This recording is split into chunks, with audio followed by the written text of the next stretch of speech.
Seigneur, je te remercie pour cette journée. Merci parce que tu nous as gardés, protégés, tu as permis que tout se passe bien. Je te prie, Seigneur, je te remercie pour tous les cultes qui ont eu lieu dans le monde, pour ta gloire. Je te prie, Seigneur, merci, Seigneur, parce que tu nous as permis de nous réveiller le matin. Tu nous as redonné le souffle de vie. Amen. Je te prie, Seigneur, pour que on puisse bien comprendre ta parole, bien la méditer au nom de Jésus-Christ. Amen. Amen. Seigneur, je te remercie pour cette journée. Merci de tes bien. Fais qu'on puisse bien écouter ta parole et bien entendre des choses. Et fais qu'on puisse passer un bon moment au nom de Jésus-Christ. Amen. Amen. Alors. Qu'est-ce qu'on a vu la dernière fois?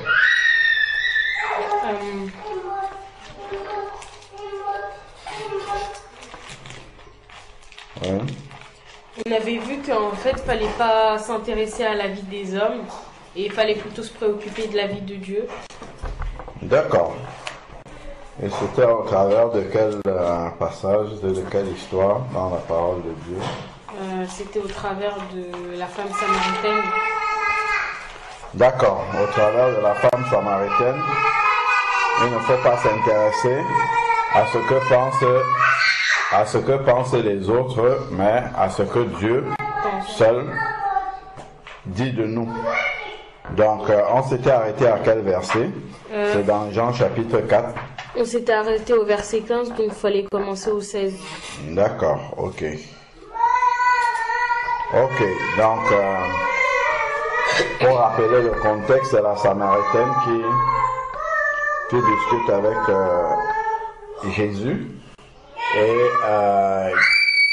qui demande à Jésus. Là, on s'était arrêté au verset 15. Donc, c'était l'histoire de la femme samaritaine avec Jésus-Christ, la rencontre de la femme samaritaine avec Jésus-Christ.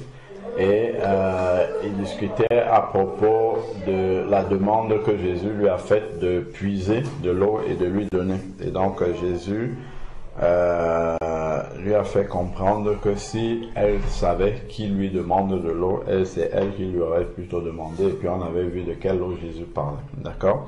Donc on va prendre à partir du verset 16. C'est Raphaëla qui va lire cette fois-ci, parce que je pense que la dernière fois c'était René qui lisait. Et puis on va descendre, on va voir où est-ce qu'on va s'arrêter et surtout ce qu'on peut apprendre pour nous de cette rencontre-là entre la femme samaritaine et Jésus. Alors, verset 16. Va, lui dit Jésus. Tu n'y es pas encore? Non. Oui, on parle de Jean 4. Okay. Verset 16.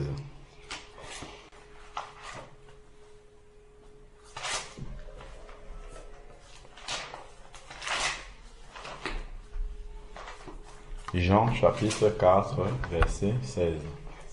Va, lui dit Jésus. Appelle ton mari et viens ici.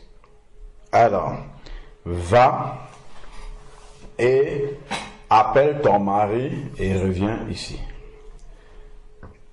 Qu'est-ce qu'on peut apprendre de cette phrase-là? Ou de ce que Jésus lui dit?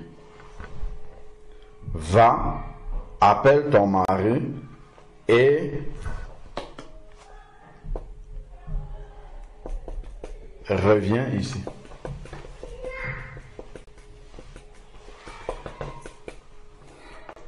Pourquoi Jésus parlait avec cette femme-là? Parce qu'elle est... Qu'est-ce que Jésus... quel était le but de Jésus en parlant avec cette femme? C'est de la convertir. De l'amener à la conversion. Et maintenant, il lui dit d'aller appeler son mari. Pourquoi? Pour convertir. Comment? Pour le convertir lui aussi. Voilà. Parce que justement, il faudrait que le mari de la femme aussi vienne à la conversion. Parce que si elle est convertie toute seule dans sa maison avec un mari qui n'est pas converti, ça va être des problèmes. D'accord? Voilà. Donc, le mieux, c'est que le père et la mère, au moins, dans la famille, soient convertis. Ça, c'est le but de Jésus. On voit que Jésus ne veut pas tout seul aller comme ça, juste qu'une femme soit convertie alors qu'elle a un mari. Le travail de Jésus, tout de suite, une fois qu'il voit que la femme va se convertir, il pense tout de suite à son mari. Ok? Alors, donc ensuite, reviens ici. Après. La femme lui répondit, « Je n'ai point de mari. » Jésus lui dit, « Tu as eu raison de dire, je n'ai point de mari. » D'accord. Donc, Jésus, est-ce que Jésus connaît cette femme-là? Non. Comment il sait qu'elle a eu raison de dire qu'elle n'a point de mari? Continue d'ailleurs la lecture, on va comprendre un peu mieux. Car tu as eu 5 maris, et celui que tu as maintenant n'est pas ton mari. Alors, En cela, tu as dit vrai. voilà. Donc, comment il sait qu'elle a eu 5 maris s'il ne la connaît pas? Comment il sait qu'elle a eu 5 maris, il ne la connaît pas, il la voit comme ça pour la première fois? Parce qu'il sait, qu'il est Dieu. Ah là, Jésus aussi est prophète. D'accord? Donc, quand il voit Zachée, par exemple, il dit descends du sycomore, descends Zachée, je vais manger chez toi aujourd'hui. Mais il ne l'a jamais rencontré, mais il sait qu'il s'appelle Zachée. Ok? Donc, il appelle, il dit à la femme qu'elle a eu 5 maris. Et c'est aussi un moyen, parce qu'il a dit d'abord à la femme, si tu connaissais celui qui te demande cette eau-là, c'est toi qui lui aurais demandé de l'eau. Ok? Mais jusque-là, la femme lui avait déjà montré des signes qu'elle était bien disposée pour se convertir. Ok? Parce qu'elle appelait Seigneur, donne-moi de cette eau-là, afin que je ne revienne plus puiser. Comme Jésus a vu qu'elle était bien disposée, il a compris qu'elle va se convertir. Il demande maintenant d'aller appeler son mari. Parce qu'après, c'est son mari qui va lui enseigner la parole de Dieu. Donc, il faut que lui aussi soit converti. D'accord? Et maintenant, il lui dit, va appeler ton mari et reviens ici. La femme répondit, je n'ai pas de mari. Jésus lui dit, bon, voilà, tu as eu 5 maris, ainsi de suite. Et celui avec lequel tu es maintenant n'est pas ton mari. En cela, tu as dit vrai. Donc, Jésus lui a révélé des choses dans sa vie pour qu'elle comprenne encore bien qu'elle est en face d'un prophète de Dieu. D'accord? Voilà.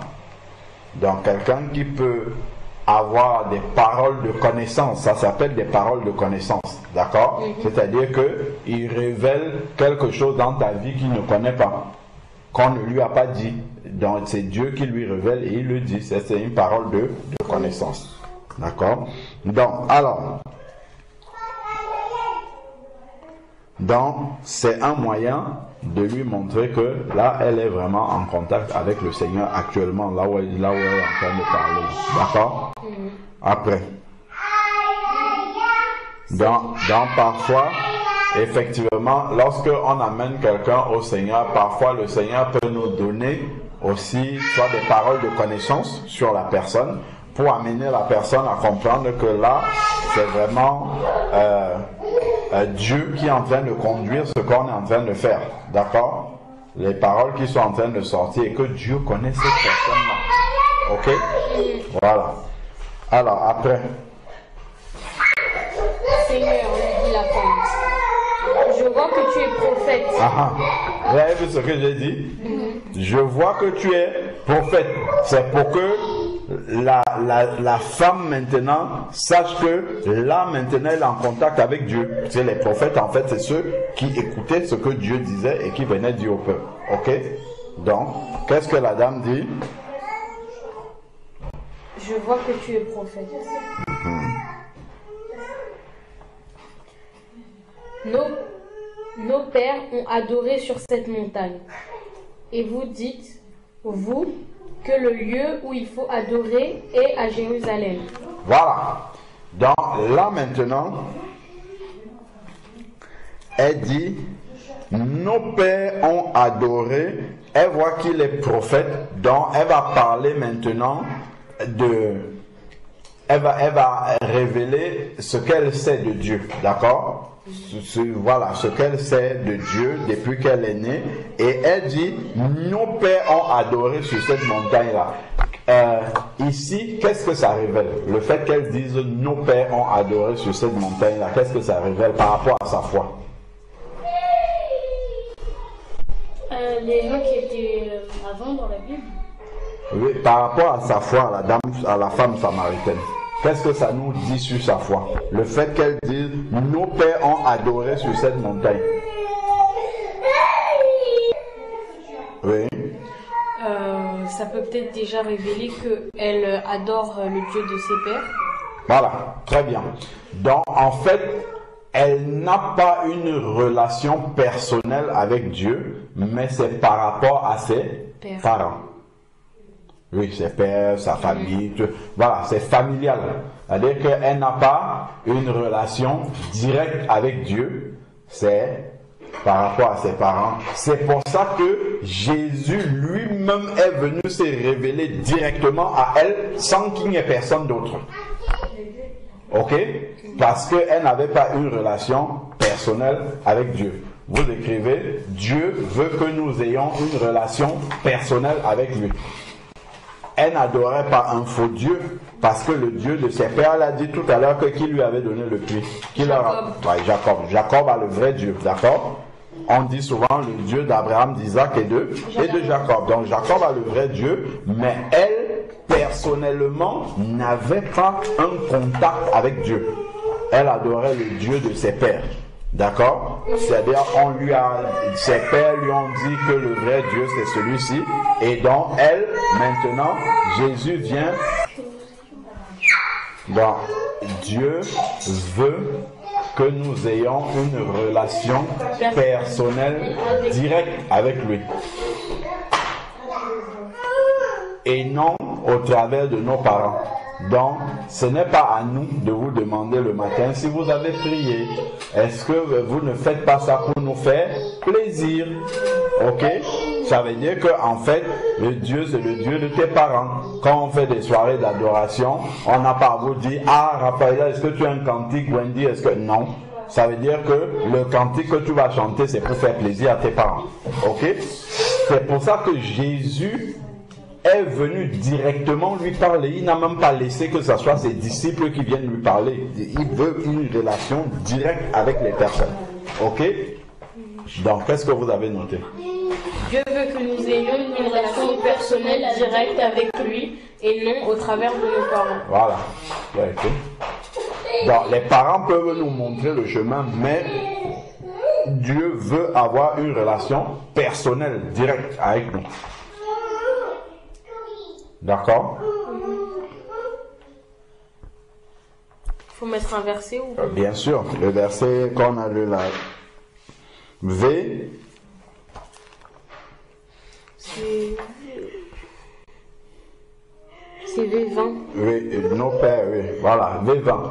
Et on va noter aussi que Dieu ne veut pas sauver.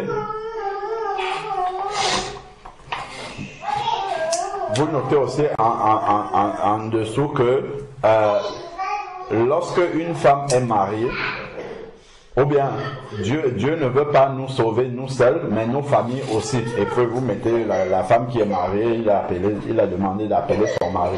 Ok? Dieu ne veut pas nous sauver nous seuls, mais il veut également sauver nos familles. Et puis, vous mettez le verset où il a dit, va appeler ton mari et reviens ici, c'est le verset 16, V16. On écrit d'abord Wendy, sinon après on va s'embrouiller et ensuite on pose des questions.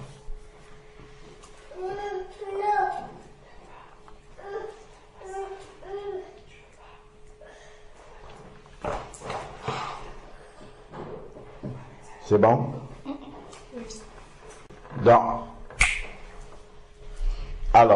Donc, ce que j'étais en train de dire, c'est que Dieu ne veut pas nous sauver nous seuls, mais il veut également sauver nos familles. V16.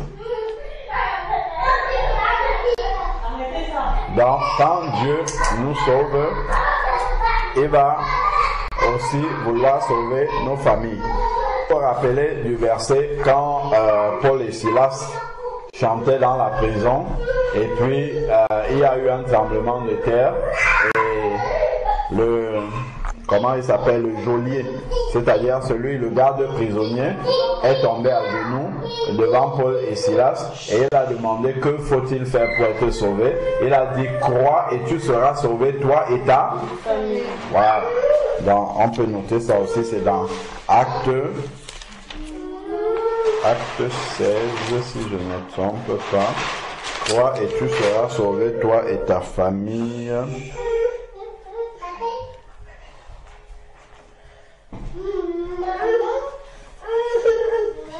Alors, Acte.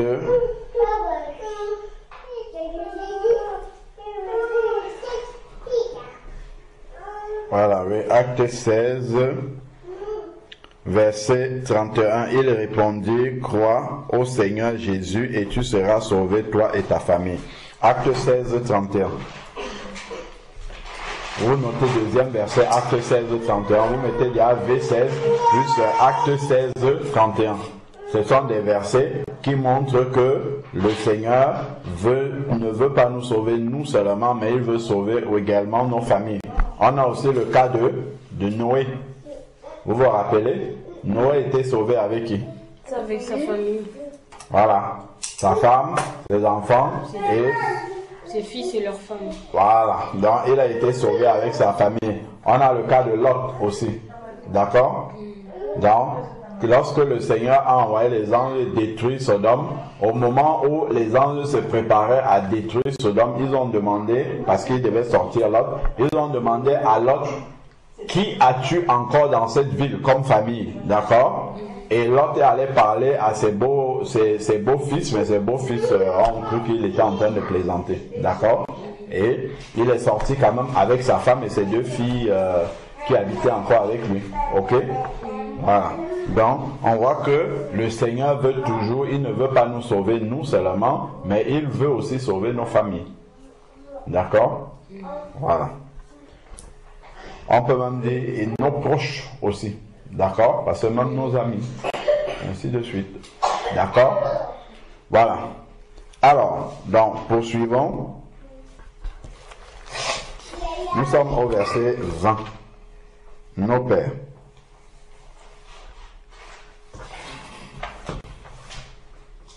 Femmes. Nos pères, nous sommes au verset 20. Jean 4, 20. Nos pères ont adoré sur cette montagne et vous dites-vous que le lieu où il faut l'adorer est à Jérusalem. Voilà. Donc maintenant, la femme parle de l'adoration. Adorer Dieu. D'accord? Vous avez adoré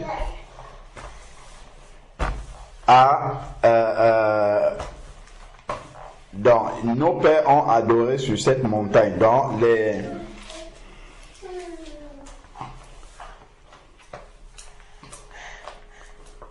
donc là où les Samaritains adoraient, c'était sur la montagne, alors que les Juifs, eux, ils adoraient au temple à Jérusalem.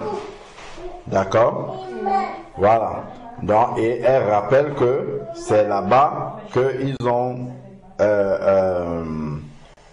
il y a deux endroits où ils adorent. Nos pères ont adoré sur cette montagne et vous, c'est-à-dire vous les Juifs, vous dites que l'endroit où il faut adorer, c'est Jérusalem. D'accord? L'endroit où il faut adorer, c'est Jérusalem pour les Juifs. Alors, donc, et c'est elle qui parle maintenant d'adoration et de Dieu.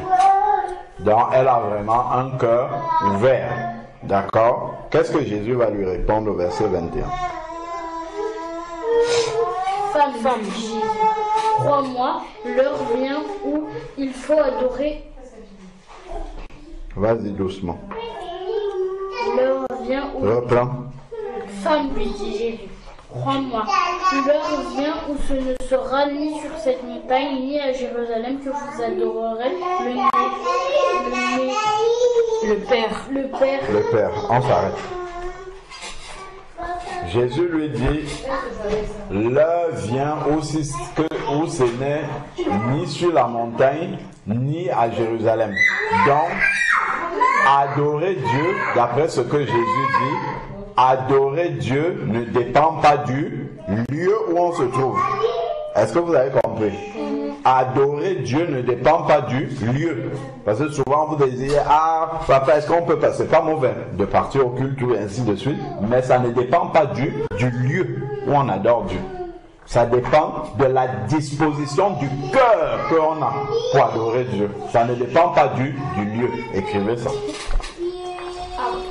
Adorer Dieu ne dépend pas du lieu où on se tient pour le faire. D'accord? Adorer Dieu, donc pour toucher Dieu, ça ne dépend pas du lieu là où tu vas te mettre pour l'adorer. Ok? Ça dépend, c'est ton cœur qui touche Dieu, c'est pas le lieu là où tu te trouves.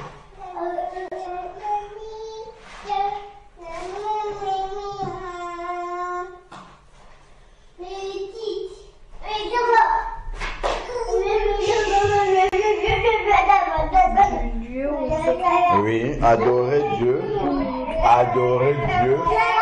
ne dépend pas.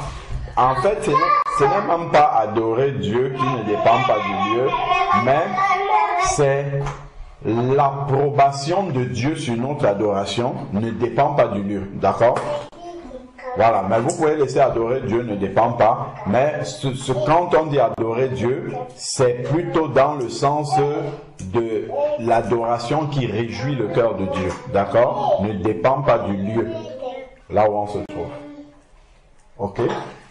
Voilà.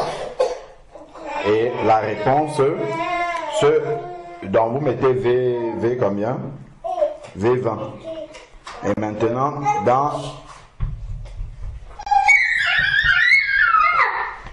dans le verset, c'est V21, pardon, excusez-moi. C'est dans le verset 22 maintenant qu'on va voir de quoi est-ce que ça dépend, plutôt, l'approbation de Dieu sur une adoration. Ok? Alors, le verset 22 dit quoi?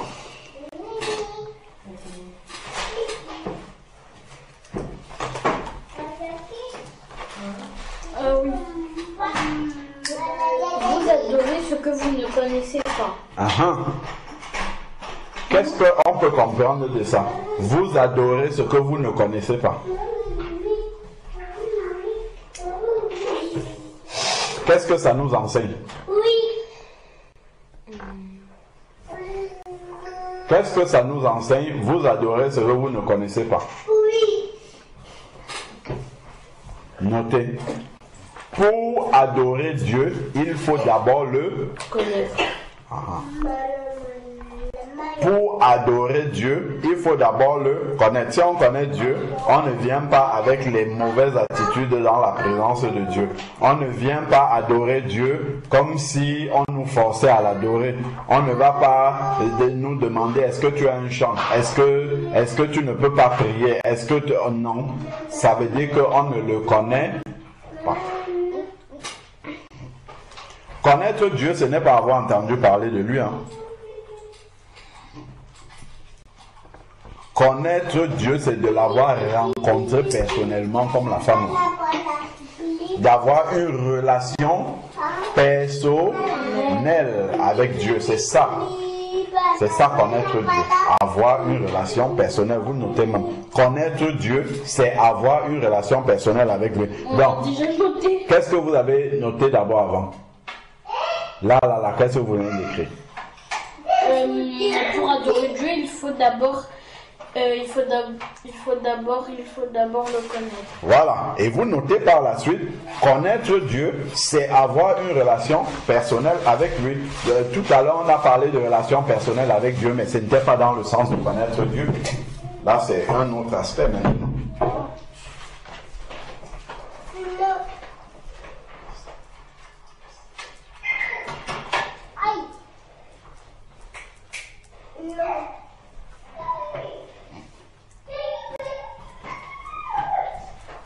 Donc, connaître Dieu, c'est avoir une relation personnelle avec lui.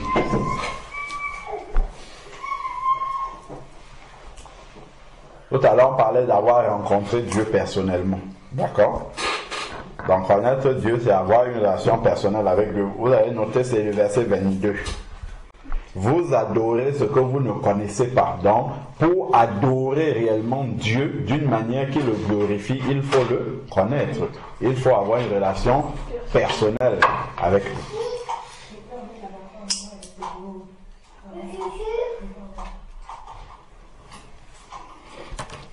C'est bon? Donc, c'est le verset 22. Continue. Verset 22, relis depuis le début. Vous adorez ce que vous ne connaissez pas. Doucement. Vas-y, doucement. Vous adorez ce que vous ne connaissez pas. Nous adorons ce que nous connaissons, car le salut vient des Juifs. Ok. Est-ce que vous avez compris ce qu'il a dit là? Vous adorez ce que vous ne connaissez pas. Et après, il dit quoi? Mais nous adorons ce que nous connaissons. Mais nous adorons ce que nous connaissons. Et après, il dit car. Qu'est-ce qui est écrit? Car le salut vient des Juifs. Car le salut vient des Juifs. Donc, connaître Dieu, c'est avoir le salut. D'accord? C'est être sauvé, c'est-à-dire avoir rencontré Dieu. Est-ce que vous avez compris ça? Il dit, vous adorez ce que vous ne connaissez pas. En fait, vous n'avez pas le salut. Le salut, c'est quand tu as rencontré Dieu et qu'il t'a sauvé. Il est vraiment ton sauveur. Salut, il y a sauveur derrière. Ok? Donc, connaître Dieu, vous notez encore. Connaître Dieu, c'est... Connaître Dieu, c'est avoir Jésus-Christ pour son propre sauveur personnel.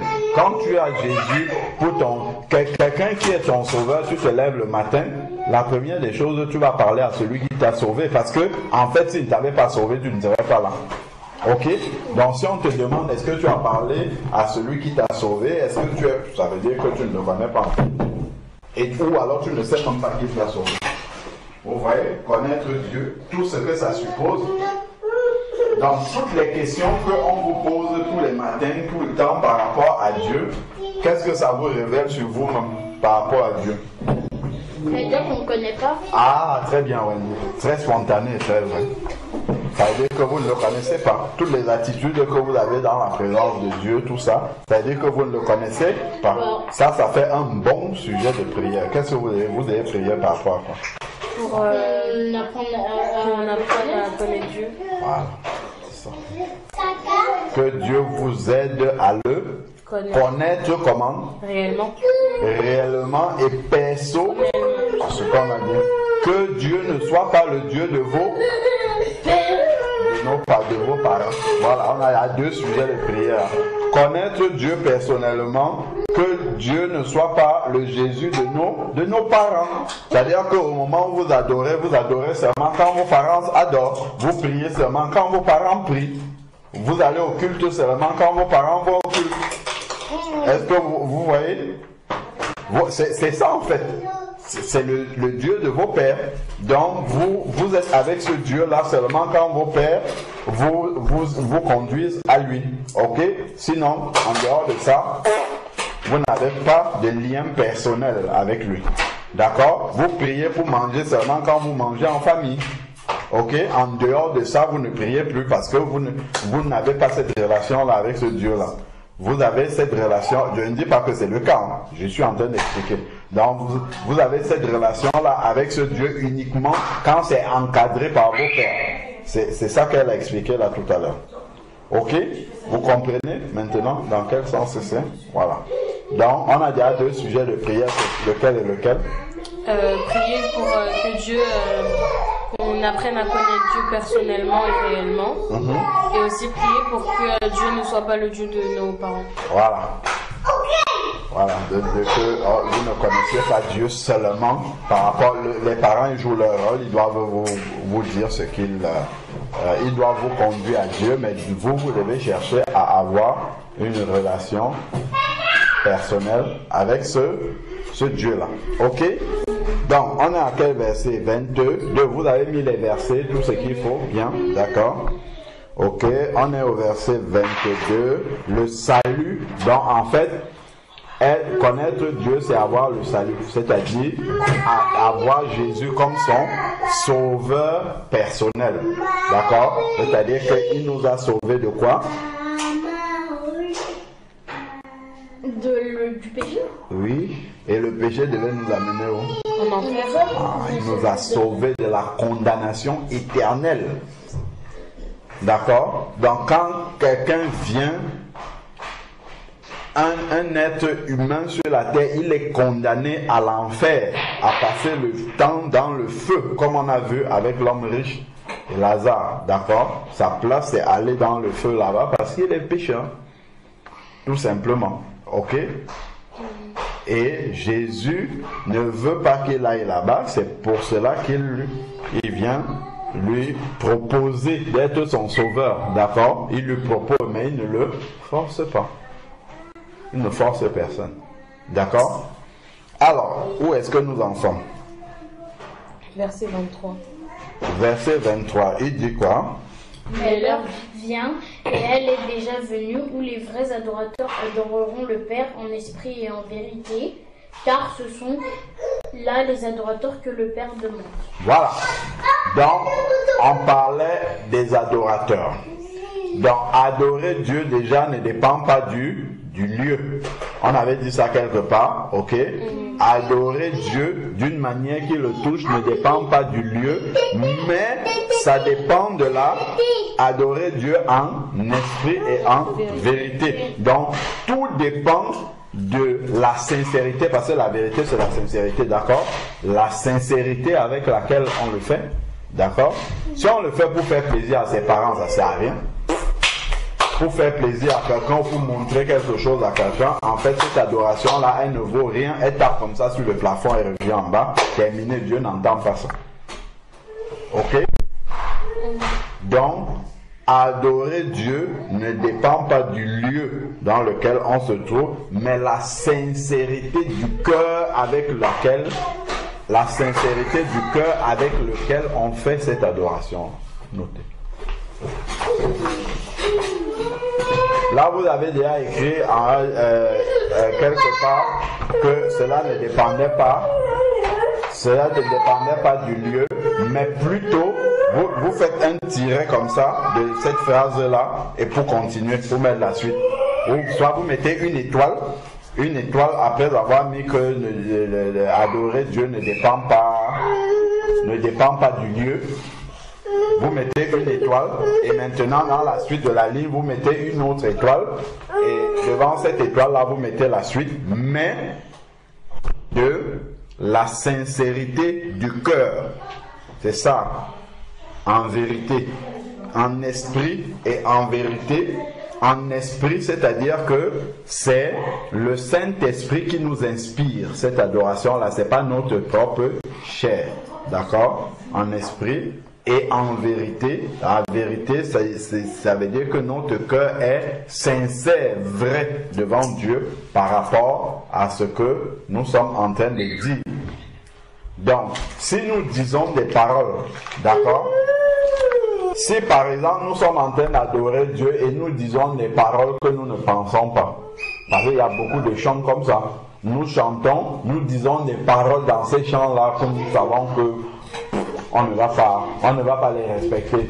Oui, Seigneur, prends tout, Seigneur, prends tout. Mais la réalité, c'est que quand Jésus veut prendre ta langue, tu ne veux pas, tu dis tout ce que tu veux. Quand Jésus veut que tu lui obéisses dans tel ou tel domaine, tu ne veux pas, tu veux faire seulement ce que tu veux. Ça veut dire que ton adoration n'est pas vraie devant Dieu. Il n'y a pas la sincérité du cœur. Peut-être même, tu peux ne pas avoir peut-être des difficultés encore à le faire, mais le désir de ton cœur, d'accord, est que ces paroles-là s'accomplissent dans ta vie, ok? C'est-à-dire que ce que tu es en train de prononcer dans ta louange, que tu vives vraiment ça. Si tu le désires vraiment du fond de ton cœur, ton adoration est vraie, même si tu n'y arrives pas encore. Et là, tu vas prier pour que Dieu puisse t'aider à pouvoir y arriver. D'accord? Ok. Donc, ça ne dépend pas, on a dit, du lieu où on se trouve, mais de la sincérité, vous avez noté? Voilà, mais la sincérité du cœur avec laquelle on fait cette adoration-là. Donc, ce que Dieu regarde, c'est vraiment la sincérité de notre cœur et non le lieu là où on se trouve. Ok? Alors,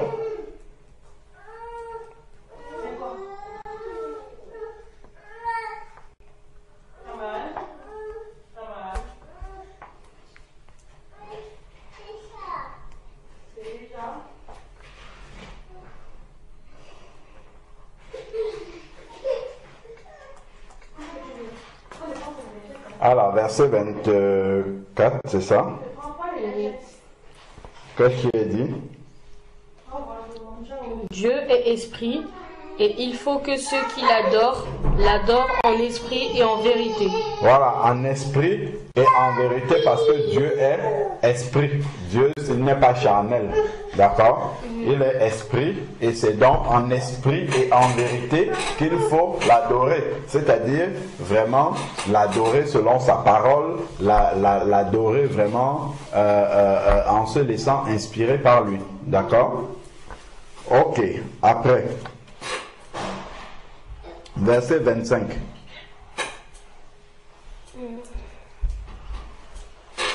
La femme lui dit, je sais que le Messie doit venir, celui qu'on appelle Christ. Quand il sera venu, il nous annoncera toutes choses. Vous voyez, la femme, même si elle connaît le Dieu de ses pères, elle connaît quand même des choses sur la parole. Ok? Tout à l'heure, je vois que tu es prophète. Maintenant, elle va plus loin. Elle parle du Messie, celui qui va venir pour annoncer, parce que effectivement, l'Ancien Testament annonçait qu'un Messie va venir, d'accord, pour délivrer le peuple de ses péchés. Ok? Et maintenant qu'elle parle du Messie, on voit que, en fait, au fur et à mesure que Jésus avance dans la conversation avec cette femme-là, voit que son cœur est vraiment disposé. Mais c'est juste que elle n'a pas cette relation personnelle avec Dieu. Elle connaît Dieu, mais de loin. D'accord? Alors, qu'est-ce qu'il va lui répondre? Quand il sera venu, il nous annoncera tout. Dans le Messie, c'est un prophète d'ailleurs qui connaît les choses, voilà, que tout le monde ne sait pas. Et après, Jésus lui dit, je suis là, moi qui te parle. Je le suis, voilà. moi qui te parle. Je le suis, moi qui te parle. Jésus dit, il le suit, c'est-à-dire, il est quoi? Il est le Messie. Il est le Messie. Est-ce que Jésus a dit ça à quelqu'un? Non. Vous avez vu?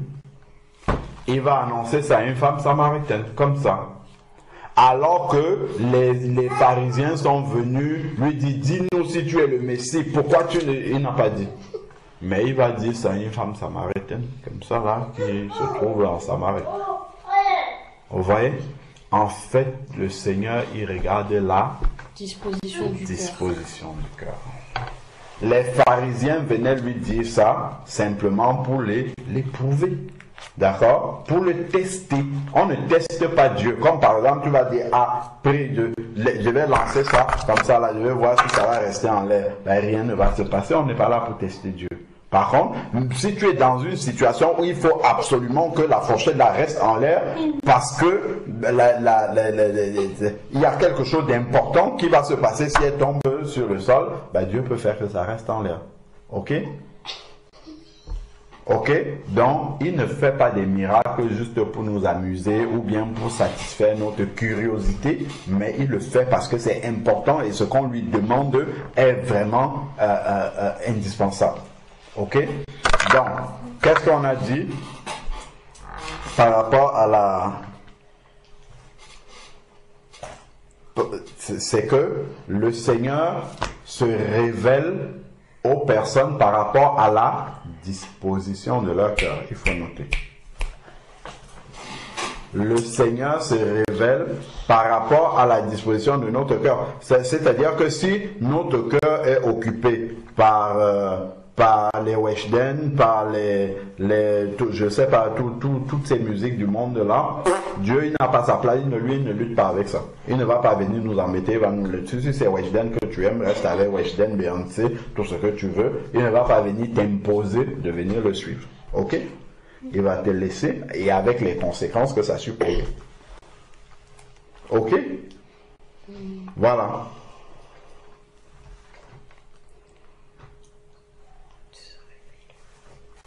Dieu, le Seigneur se révèle au cœur bien disposé.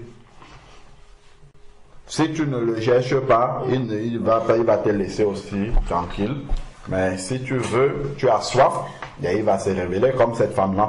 On voit que cette femme avait soif, elle avait soif. Elle est venue d'abord pour puiser de l'eau physiquement, mais en fait, cette eau qu'elle est venue puiser révélait qu'elle cherchait à puiser la véritable eau. D'accord? Et le Seigneur lui a apporté cette eau-là.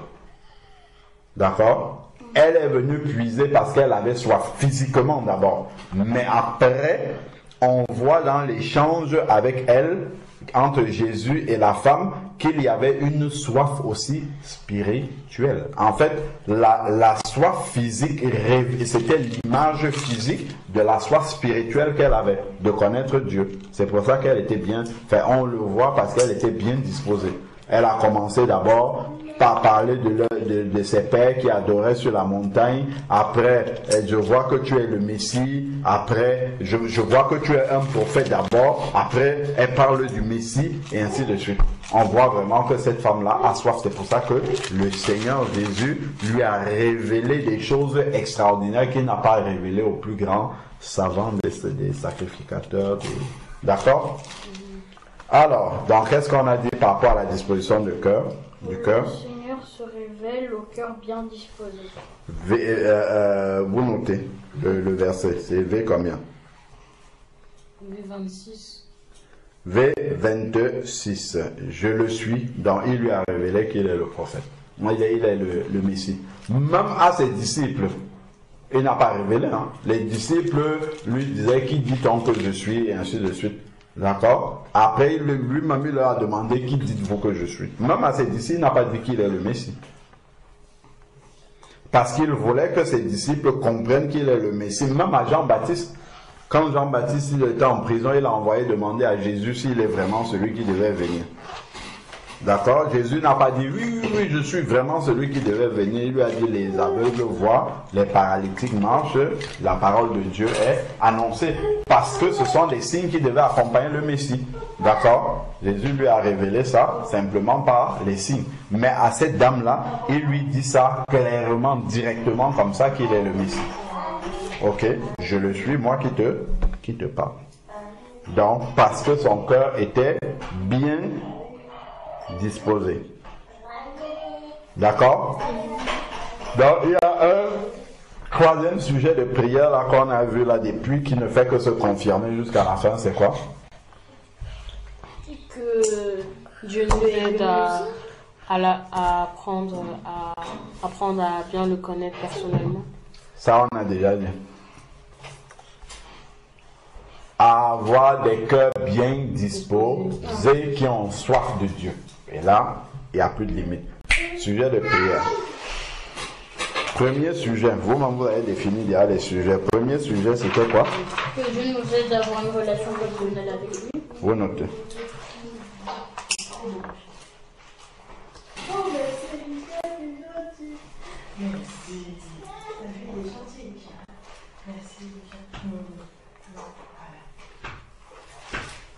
Si les parents viennent tout le temps, ah, ouais, Wendy ou Raphaël, tu as prié avant de dormir? Ah, est-ce que tu as prié avant de manger? Ah, est-ce que ce matin tu as prié? Est-ce que... Ça, c'est le Dieu de nos frères, ça. Si on n'éprouve pas naturellement le besoin de prier quand on se lève le matin, ça veut dire qu'on n'a pas encore une relation personnelle avec Dieu. D'accord? Parce que celui qui a une relation personnelle avec Dieu sait que si ce n'était pas la grâce de Dieu, il ne se levait pas le matin. Si ce n'était pas la grâce de Dieu, il ne serait pas en santé. Si ce n'était pas la grâce de Dieu, il n'aurait pas un toit sur lequel vivre. il n'aurait pas beaucoup de privilèges qu'il a. Parce que tout le monde n'a pas un toit pour dormir. On passe souvent là-bas, vous voyez, non, comment ça s'appelle, les habitations des personnes qui sont au bord de la route, là, les hommes, par exemple. Vous voyez, ils n'ont pas un endroit de chauffage et tout ça. Ils ont des enfants hein, comme vous. Ils ont des enfants comme vous. Leurs enfants ne vont pas à l'école, au centre de loisirs, toutes ces choses-là, ils ne font pas ça. D'accord? Dans le premier sujet de prière, vous avez dit que Dieu nous aide à avoir une relation personnelle avec lui. Deuxième sujet, c'est quoi? Que Dieu nous aide à avoir un cœur bien disposé. Non, ça c'est le troisième. Que Dieu nous aide, que Dieu ne soit pas le Dieu de nos parents. Très bien. Que Dieu ne soit pas le Dieu de nos pères. Oui. Et le troisième sujet? Le troisième sujet, que Dieu nous aide à avoir un cœur bien disposé. Qui a soif de lui?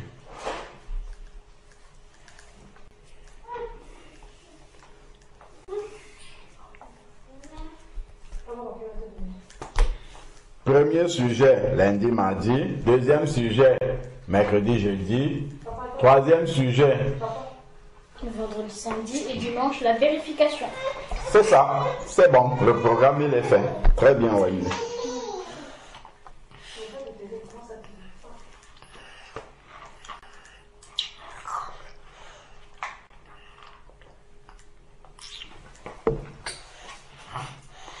C'est bon? C'est clair? Avoir une relation personnelle avec Dieu. Le connaître vraiment.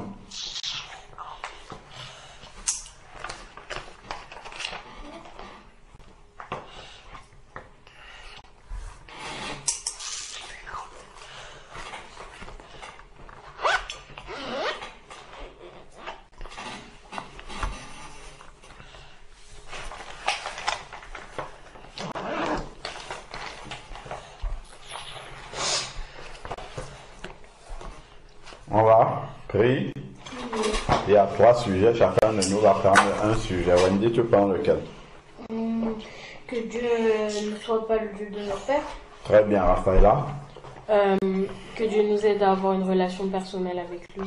Que Dieu nous aide à avoir des cœurs bien disposés qui On soif de lui. ont soif de lui. Alors, on va prier dans l'ordre. Seigneur, je te prie, Seigneur, merci parce que tu nous as permis de comprendre ta parole, de la méditer. Amen. Que cette semaine se passe bien, Seigneur. Fais que ta parole puisse édifier tous ceux qui vont l'entendre. Je te Amen. prie, Seigneur, pour que tu nous aides à avoir une relation personnelle avec toi. Qu'on puisse penser à prier quand on se lève, te remettre notre journée, te remettre aussi notre nuit. Au nom de Jésus-Christ, Amen. Amen. Seigneur, je te prie pour la parole qu'on vient de méditer. Merci parce que ça s'est bien passé. Fait que tu ne sois pas le Dieu de nos pères et qu'on puisse ne pas prier pour faire plaisir aux gens. Au nom de Jésus-Christ, Amen. Amen. Oui, Seigneur Dieu, nous te rendons grâce pour tous tes bienfaits. Merci parce que tu nous as encore enseigné au travers de cette rencontre avec la femme samaritaine. Tu nous as encore enseigné, Seigneur Dieu Tout-Puissant, que tu te révèles à ceux qui ont les cœurs bien disposés, Seigneur Père. Cette femme samaritaine qui est venue puiser de l'eau, cela révélait qu'elle avait une soif véritable, Seigneur Dieu, une soif spirituelle même, Seigneur Dieu Tout-Puissant, que tu es venu étancher, Seigneur Père éternel. Tu lui as donné cette eau-là qui fera en sorte qu'elle n'ait plus besoin de revenir puiser. Seigneur Dieu Tout-Puissant, merci encore pour cette grâce-là. Nous te prions de nous donner des cœurs comme le cœur de cette femme samaritaine, des cœurs bien disposés qui ont vraiment soif de toi et que tu viennes abreuver, Seigneur Dieu, que cela puisse demeurer de manière permanente et non pas simplement de manière épisodique ou saisonnière. Seigneur Père